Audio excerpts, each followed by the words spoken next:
এইরকম অবস্থাতে গোদরা থেকে ট্রেন আসছে জ্বালিয়ে দেওয়া হয়েছে।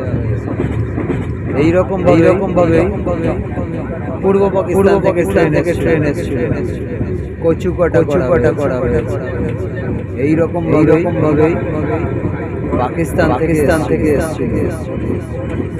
এই নিরীহ অর্ধ লোকগুলো খাপ খোলা জেহাদের সঙ্গে কি লড়াই সম্ভব।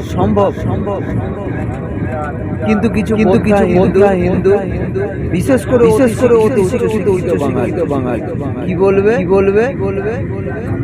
হিন্দুরা বীর নয়, হিন্দুদের জোর নেই, হিন্দুদের সাহস নেই, ওরা লড়াই করতে পারে না, ওরা মারতে পারে না।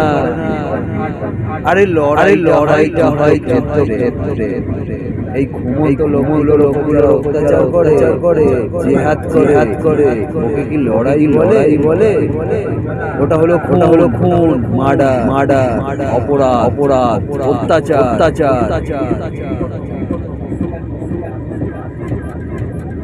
দীপুদাস, আমরা লজ্জিত। তোমার খুনি আজও জীবিত। আর যারা করে না হিন্দু হয়ে বাঙালি হয়ে ওদের মানুষের বাচ্চা মনে করি না, ওরা বেজন মারে বাচ্চা।